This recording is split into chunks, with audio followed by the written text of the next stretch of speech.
Good morning, ladies and gentlemen, and welcome back to the channel. My name is Nick, aka The Limey, and on this one, I want to talk about hand cannons. So, as most of you know, I'm a massive Destiny 2 player. It's what I stream on my Twitch streams, it's what I play when I have spare time, it's what I play when I can get my kids off of my PS5. So, I'm a massive hand cannon fan. I've been using hand cannons since day one, really. I was the king of the Fatebringer. Never went anywhere without the Fatebringer, and then obviously all the hand cannons that replaced that along the way were in my inventory and normally in my Guardian's hand. So nowadays hand cannons are the meta. This is the gun to have, but which is the best hand cannon? You know what? I think we have it. I think we have the best hand cannon. Let me tell you what it is, how to get it, and how to make it even better. So what hand cannon am I talking about? Now this is going to be controversial, but not controversial because, like I said, hand cannons are the meta. It's the thing that everyone's using. Hand cannon, shotgun, hand cannon, sniper. It's pretty much what everyone's running at the moment. So most people in Destiny 2 right now are running, if they have one, the True Prophecy. This is an old Future Walker hand cannon, I think it was, and it's been sunset. So you can't get it anymore. But if you have it, if you have a God roll, it pretty much is the hand cannon that you'll be running. If not, recently we managed to get the Steady Hand out of Iron Banner, a really, really good hand cannon. And if you're a new hand cannon player, the Dire Promise, it's got a massive auto-target hitbox. So it really is a great hand cannon to use, especially as it's a legendary. They free up that exotic spot for something else. But which one really is the best hand cannon in the game? I think it's the Sturm. I honestly do. So I think for me, why I think Sturm is such a good hand cannon is it's not necessarily the stats or the perks. I mean, if we focus purely on perks, it's paired with Drang. So one of the perks is reliant on using the Drang Sturm combo.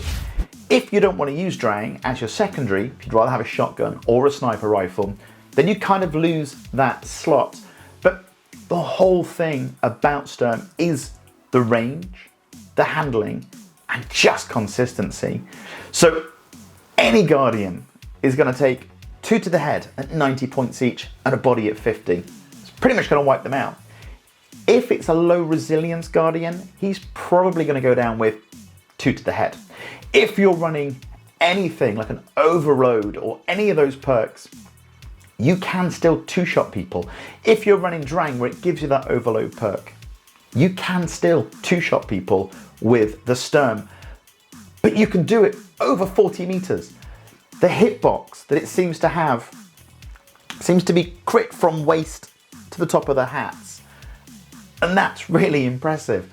I can't snipe. I can with the Sturm. I can still pick out 90-point headshots from 40 meters away. Stick on the catalyst, you're probably closer to 44 meters that you can still ring off 90-point headshots.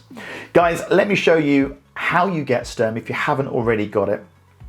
Nessus hasn't been closed down. That's the key to getting Sturm. There are missions back out in Nessus, or if you're feeling flush, you can just do what we do in the video. Head to the vault in the tower and buy it. So let's hop in, let's get some gameplay. I'll show you what we do. What we're going to do is we're going to head into the tower and we're going to head to the Monument of the Lost. You're going to head in, find the Red War section, open that up, and that's where you'll find your Sturm. Purchase it. Now, if you've got a Drang, you can pull it back from your collection. So if you go into your inventory, over to your collections tab, there is a fully curated roll sat there waiting for you if you've already got it, okay? So from this point onwards, the first thing you need to do is acquire the catalyst. Now, as I mentioned, Nessus is the place to do this. So you're gonna need Sturm and Drang both equipped. You're gonna drop down into Nessus, and the thing you've got to do is about 500 kills on Sturm and about 500 on Drang, okay? Once you've got that, the catalyst will drop. Now, at the time of filming this, I had the catalyst, but I've never, ever, ever started trying to fill it up, okay? So hop down into Nessus, focus on those lost sectors, focus on those public events, just get as many kills as you can. Spend an hour just farming and farming and farming. Sturm kills, Drang kills. If you use them side by side, obviously you'll never have to reload, okay? Now, once you've got the catalyst, now's the time to fill the 2 bars. So there's 2 progressions on this. You've got to do 100% kills on the Drang and 100% kills on the Sturm. So pretty much what you have to do to get the catalyst is what you have to do again. So there's a couple of ways that you can do this. So the easy, natural way is to hop into the game and just play it and use Sturm and use Drang and just enjoy yourself and play the game as you should. But there is a slightly easier, more condensed version where you can manage your time a little bit better. So the way I did this is I loaded into the Last Wish. So I dropped into the Last Wish and I headed over to the Wish Wall. So follow the route that I'm taking. For those of you that don't know, through the Last Wish, there is a little sneaky side door. Hop through that, do the jumping, hop around the curve at the very end, and it will bring you to the Wish Wall. When you get to the Wish Wall, there's different versions and different varieties that you can put on the Wish Wall to send you to different parts of the game. Now, I'm going to be completely honest. I've never actually played or completed the Last Wish raid. I've been in and I've stole a chest, I believe. That's it. I've never actually played it or completed it. So if you're new, pause it when you get to this part of the video, follow the instructions and just lay out your Wish Wall just like I did. Shoot each disc, it'll change through the cycle, and there you have it. Once you've got your Wish Wall to look just like mine, what you're gonna do is you're gonna step in and it's gonna scare you. It's gonna kill you. All of a sudden, it will reset. It will take you to your spawn point. Now, the great thing is this spawn point now becomes a checkpoint. So once you spawn into the Last Wish raid through your Wish Wall checkpoint, you'll be there facing a door. So all you need to do, this is a great place, stick a rally banner if you don't have any ammo left after spending 10 minutes shooting at that wall. So place your rally banner, recharge your supplies. You've now got a checkpoint. This is the part where you can just turn your brain off, run into the room and shoot everything, okay? But not quite everything. So run to the door is gonna open. It's Shuruchi is the big baddie in this room. That's the person you definitely don't wanna mess with. And there's also one yellow bar in here. Do not kill the yellow bar. If you kill the yellow bar, it will progress your checkpoint, okay? So that is key. All of the taken thrall, take them down. Use your Drang, use your Sturm, get used to them, play them together. One will recharge the other, one will refill the other, one will give you overpower, one will give you better shots, okay? Go to town. I was getting anywhere between 40 and 60 kills per life, but ultimately, it doesn't really matter.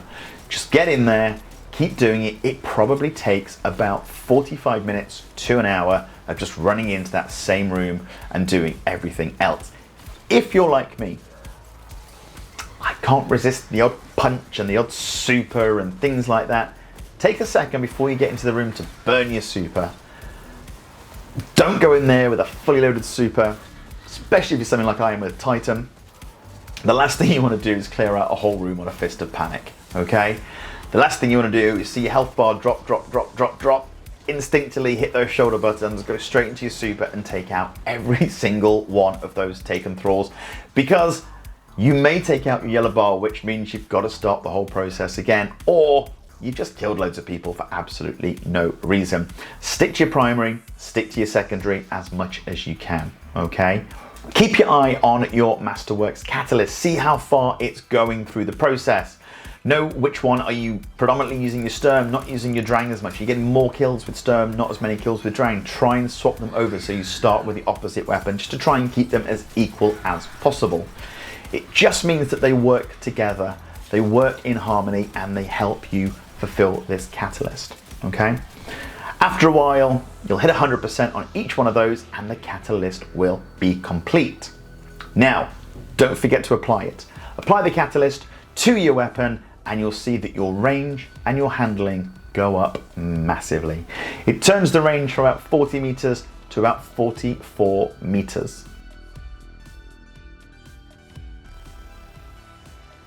I'm not an amazing PvP player. This is something that in Destiny 1, all the way until recently, I think Beyond Light, I've not really focused on Crucible on PvP.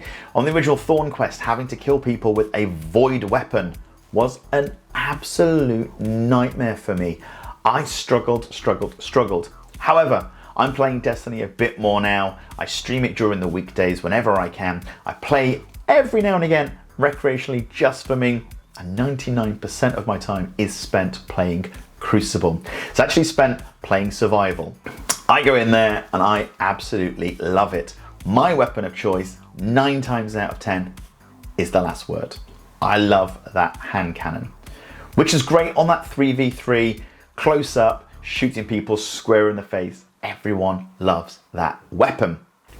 What's great about using the Sturm for things like Control, for Rumble, for the bigger maps where there's 6 players, 6v6, is you can sit back a little bit. You're not quite so forced to push if that's not your game style. If you want to sit back a little bit, you can effectively use Sturm the same as a scout rifle. In fact, I think it has better range, better handling, and better hitting power than a lot of the archetypes of scout rifles.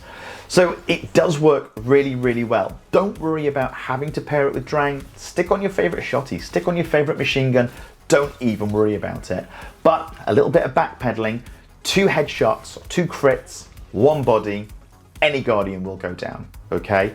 Now, the key, I think, to playing reasonably well at PvP, especially in the competitive or the old school competitive, so your survival maps and things like that, is team shooting. And if you're attacking someone for a 90 shot, a 90 point crit shot, and your teammates can hit them with a couple of body shots as well, especially if all 3 of you are focused on one player, that Guardian is just gonna get melted.